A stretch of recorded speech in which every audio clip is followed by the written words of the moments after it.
Well, welcome to the mid-February, late February ice fishing slowdown. And I'm going to teach you guys 5 tricks to catch more fish during this slow period. This is kind of like the reverse of the hot dog days of summer. Those like end of July, August where it's super hot and like the fish are just being finicky. We're kind of dealing with the opposite really. Where we have more snow on the ice, we have more cloud cover, storms are kind of all over the place. There's no consistent weather pattern for fish or you to kind of like pick up on and really hone in on some fish. So first things first, we are going to downsize. Now we're targeting lake trout today, and I just got done guiding a group of 2 this morning.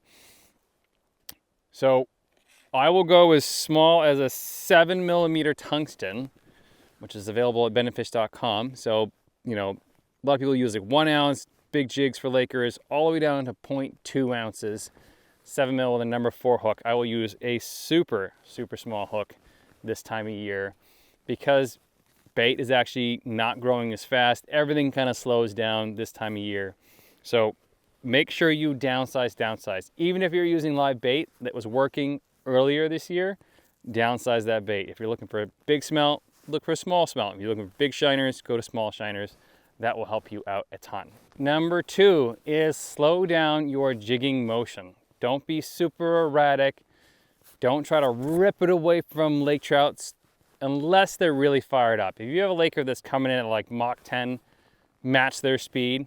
But for the most part, do subtle bounces on the bottom, subtle retrieves off bottom. We've had a lot of fish this morning that with my guide clients that had 11 fish landed, that they were just kind of like moseying up, and you almost had to stop the jig for them to finally get that committal. So slow down. All of that stuff that worked earlier this season, like January 1st is when our Laker season opens here. Like you can't do anything wrong that first ice and they're just on fire. They just start, you know, more pressure from people, all that kind of stuff. So slow down your cadence. Don't be so crazy about it. So smaller baits, number 1. Slow down your cadence is number 2. And I haven't seen any fish here, so we're actually gonna pack up and head somewhere else.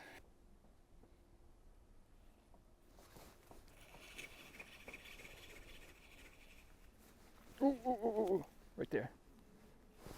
Got it. There we go, first Laker of the day. Or not the day, but the trip here. Stop. How did you rehook yourself? Stop. Just a little guy, but first Laker of the day. He came skyrocketing right underneath the ice. And that was on a smaller spoon than I would normally be using, like in January. All right, number 3 is get away from those pressured fish. So all of those community fishing hole spots, the ones that are close to the boat launch, the ones that have easy access to shore, all those ones that people can walk to, those fish are gonna be pressured and they're just not gonna bite. What you wanna do is find those community fishing spots and kind of back off them 200-300 yards. And usually you'll find those fish over there and they won't be as picky. So back off those spots, you'll have way more luck. If you're seeing a bunch of holes and a lot of mess from bob houses and stuff like that, or even blood on the ice, that's one of those community fishing holes. Back off of that and you should do a lot better. That's where I am now. I'm on a spot that I've never seen anybody fish, even throughout February. It's just one of those spots. It's a late February, early March spot for sure. Just kind of in a deep depression. We're still going for Lakers here. All right, number 4, fish in the best fishing conditions you can. Don't go on those bright bluebird sunny sky days. It might be a good bite, but it's not going to be as good as an overcast day or when a storm system's coming in. So we had rising pressure this morning, bite was good, and then we had dropping pressure as the snowstorm was kind of coming in. It's still kind of sputtering snow right now. And it's midweek. Call out of work, call in sick. My arm is in a cast, that kind of stuff. Go during the week when there's less pressure. Go in those best fishing times. I like to go early morning because that's my availability.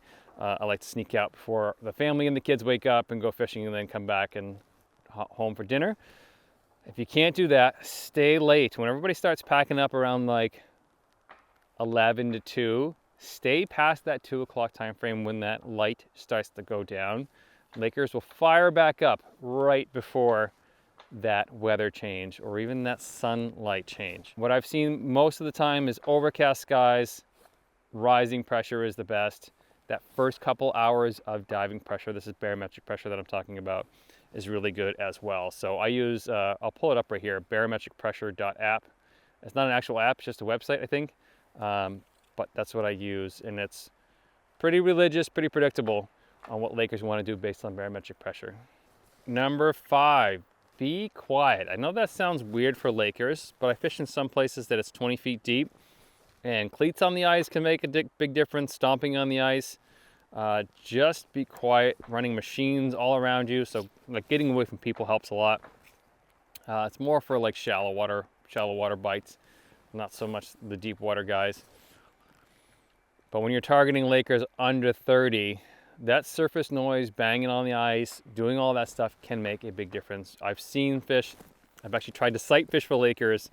They can't hear you talking, but they can hear you stomping on the ice. They can hear snowmobiles start, and they'll kind of spook off, especially you can see them on live scope.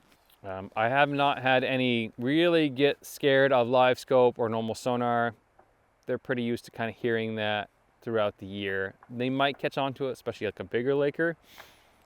And you can switch to, you know, this is where you would like stop using underwater cameras just because they're going to get used to that cable.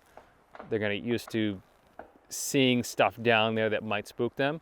Another thing, if you're using tip ups or some sort of live bait, let that Laker eat it for a little bit longer than you want them to. And I know that sounds bad. It's fine if you're keeping Lakers, but if you see your flag go off, give it an extra 10, 20 count, maybe even 30 count before you run over there and try to set the hook.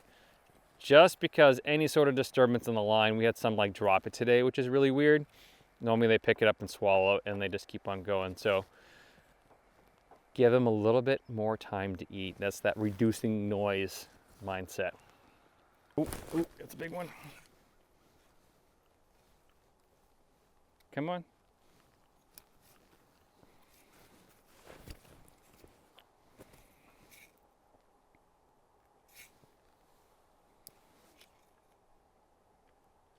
Turn around. Oh, he's coming back for it. He's coming back. Sneaking up on me.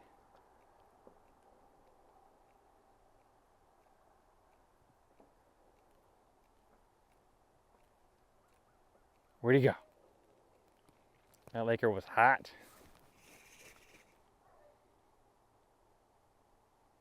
That was the third Laker we've seen come in here. We're a little bit shallower than I normally would fish. But a lot of times this time of year, I will hole hop around to just good spots, especially when I'm fishing for myself. I haven't fished for myself in a while here. I've been guiding, been busy. I'll throw in a bonus tip for just Lakers in general here. If you're next to a bunch of bait and the Lakers are just being super finicky, push off of that bait as much as possible. So I have a spot that's like 60 feet deep and it's usually loaded with bait, and the Lakers go crazy first thing in the morning and then they start to slow down. I'm usually with clients. But what I want to do is pick up and move literally a couple hundred feet away from them. So I intercept those Lakers. Lakers will come and eat the bait and they'll kind of go off the bait for a little while. You want to be that lonely bait or that jig in the middle of nowhere, because those Lakers will fire back up on it. So just get away from that bait sometimes, or suspend out in the middle of nowhere. That's really successful.